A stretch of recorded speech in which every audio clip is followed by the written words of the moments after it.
Hello friends, welcome to my new video.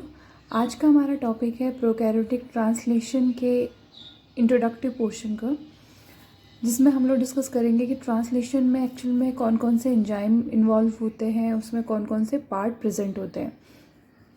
तो generally translation होता है आपका एमआरएनए से प्रोटीन का सिंथेसाइज होना।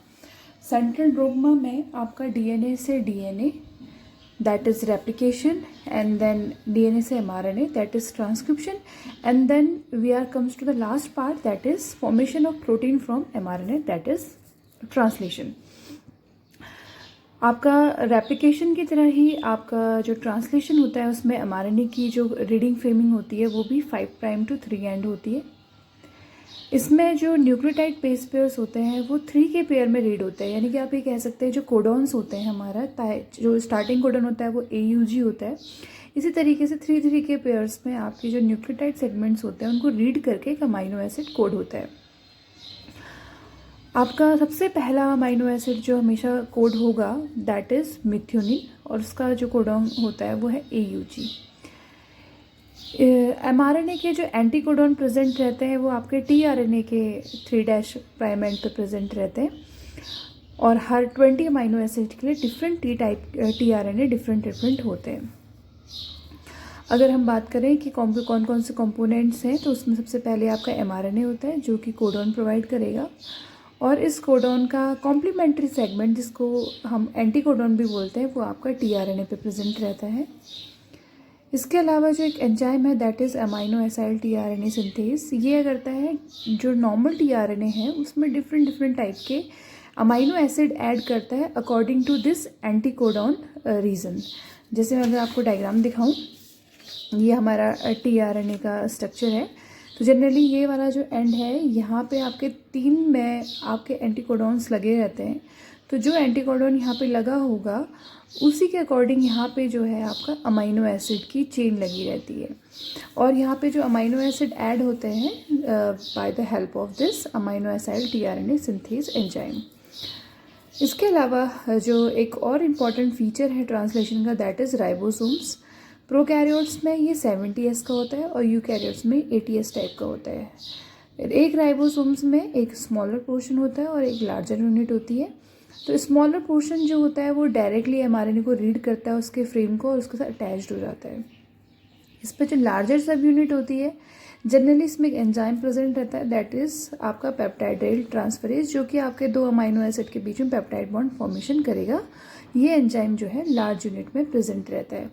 तो हम ये कह सकते हैं कि आपका जो इनिशिएशन कॉम्प्लेक्स होता है या ट्रांसलेशन की जो मशीनरी है उसमें कौन कौन सी चीज़ें प्रेजेंट रहती है। तो इसमें आपका एक mRNA प्रेजेंट रहेगा। mRNA पे जो है आपकी स्मॉलर सब यूनिट इससे पहले रीड करेगी एंड देन इसमें लार्ज सब यूनिट आके इस तरीके से बाइंड हो जाएगी। इसके अलावा इसमें आपका tRNA प्रेजेंट रहता है जो आपके डिफरेंट अमाइनो एसिड के को कोड करता हुआ है इसको प्रोटीन सिंथेसिस करता रहेगा यहाँ से। तो इस तरीके से ये जो कॉम्प्लेक्स होता है ये काम करता है फॉर प्रोटीन सिंथेसिस और आपका ट्रांसलेशन चलता है। तो हम इसमें आगे को देखते हैं कि कौन कौन से फैक्टर प्रोकैरियोट्स में होते हैं। तो इसमें अगर आप लार्जर सब यूनिट देखें तो ये 50S होती है, उसके अंदर का जो 25S कंपोनेंट होता है वहीं पे आपका पेप्टाइडाइल ट्रांसफरेज एंजाइम प्रेजेंट रहता है। ठीक है, इसके अलावा जो tRNA होते हैं वो आपका 3 फॉर्म में एग्जिस्ट करता है। जैसे एक फॉर्म तो मैंने अभी आपको बताई दैट इज़ tRNA की अमाइनो एसाइल फॉर्म, जो कि डिफरेंट अमाइनो एसिड के लिए कोड करेंगे। ये 20 टाइप्स के हो सकते हैं। इसके अलावा आपका जो tRNA होता है अगर इसमें मिथाइल ग्रुप लगा हुआ है that is called methylated tRNA, और अगर आपका इस mRNA के ऊपर फॉर्माइल ग्रुप आके ऐड हो गया है तो देन उसको बोलते हैं फॉर्माइलेटेड मिथ्योनेटेड tRNA। तो ये हमेशा इनिशिएशन में आपका जो है ऐड होता है, जहाँ पे भी इनिशिएशन होगा वहाँ पे आपका फॉर्माइलेटेड मिथ्योनेटेड tRNA से स्टार्टिंग होगी, और फिर फर्दर जो आते जाएंगे tRNA वो आपके अमाइनो एसाइल टाइप के आएंगे। इसके बाद जो फॉर्माइलेशन का काम करता है वो आपका ये वाला एंजाइम करेगा, एंड फॉर्माइलेटेड मिथ्योनिन एंजाइम उसमें ऐड होगा by the help of this formylated methionyl transferase enzyme.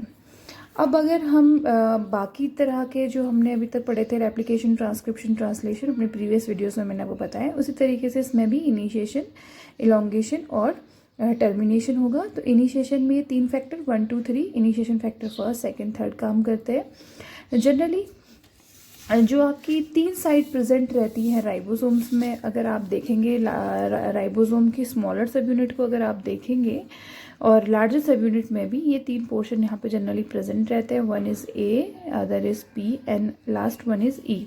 तो ए जो होता है जनरली आपका एंट्री पॉइंट होता है, जहाँ से आपका नया टीआरएनए आके ऐड करेगा, कोडॉन को ऐड, एमआरएनए आगे चलता जाएगा, उसके अकॉर्डिंग एंटी कोडॉन टीआरएनए इसमें ऐड होता रहेगा। पी वो पोर्शन होता है जहाँ पे आपका पेप्टाइड बॉन्ड फॉर्म होगा 2 अमाइनो एसिड के बीच में, और ई वाला पोर्शन होता है जहाँ से जो आपकी चेन नई प्रोटीन बन चुकी है वो एग्जिट करते रहेगी। तो these are the 3 site EPA जो आपके राइबोसोम्स में प्रेजेंट रहती है। तो इसमें जो इनिशिएशन फैक्टर फर्स्ट है ये आपका टीआरएनए की प्रीमेच्योर एंट्री, यानी कि जहाँ पे वो पूरी तरीके से किसी अमाइनो एसिड को कोड नहीं कर रहा है या आपका कोई गलत एंटीकोडॉन वाला टीआरएनए आ गया है तो वो उसको प्रिवेंट करेगा ए साइट पे आने के लिए। तो जब तक उसका प्रॉपर कॉम्प्लीमेंट्री सेगमेंट नहीं आएगा तब तक वहाँ पे एंट्री नहीं होती है। तो IF1 हमेशा ये इंश्योर करता है कि हमेशा वहाँ पे वही टीआरएनए आके ऐड हो जिसका कॉम्प्लीमेंट्री एमआरएनए में प्रेजेंट है।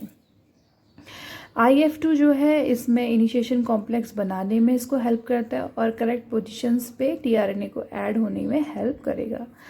इसी तरीके से IP3 जो होता है वो आपका फर्स्ट कोडॉन यानी कि स्टार्टिंग कोडॉन को रिकॉग्नाइज करने में हेल्प करता है और लार्जर सब यूनिट को प्रिवेंट करके रखता है जब तक कि बाकी सारी मशीनरी आके प्रॉपरली ऐड नहीं हो जाती, यानी कि आपका एमआरएनए और स्मॉलर यूनिट नहीं बाइंड हो गई है, टीआरएनए आके बाइंड नहीं हो गया प्रॉपर जगह, तब तक ये लार्जर सब यूनिट को बाइंड नहीं होने देता है। एंड देन आपका जैसे ही ये पूरा कॉम्प्लेक्स जो मैंने अभी आप लोग को बताया दैट इज़ द कॉम्प्लेक्स, जैसे सिंथेसाइज हो जाएगा देन आपका इलोंगेशन शुरू हो जाएगा वहाँ पे। तो इलोंगेशन में आपका elongation factor TU, TS, G और P 4 एंजाइम जो है इंपॉर्टेंट रोल प्ले करते हैं। इसमें यहाँ पे जो TU होता है वो आपका अमाइनो एसिड टीआरएनए को जो आपका एंट्री पॉइंट है वहाँ पे बाइंड करने में हेल्प करेगा। इसमें जो TS होता है उसमें GTP की एक्टिविटी करा के उसको आगे फॉरवर्ड कराएगा ताकि वो आपका ग्वानिन न्यूक्लियोटाइड एक्सचेंज फैक्टर के थ्रू आगे की तरफ मूव कर सके। G जो होता है वो टीआरएनए को और एमआरएनए को राइबोसोम्स में डिस्प्लेसमेंट रिएक्शन शो करने में हेल्प करता है, यानी कि एमआरएनए की चेन आगे बढ़ेगी और टीआरएनए भी उसमें आगे मूव करेगा। एंड इसमें जो P वाला पार्ट होता है यानी कि इलोंगेशन फैक्टर P, ये 2 अमाइनो एसिड के बीच में पेप्टाइड बॉन्ड फॉर्म करता है। And the last one portion is the releasing factor. तो जहाँ पे ये कोडॉन आ जाते हैं जिनको हम बोलते हैं स्टॉपिंग कोडॉन, जनरली आपके ये 3 होते हैं, UAA, UAG एंड UGA।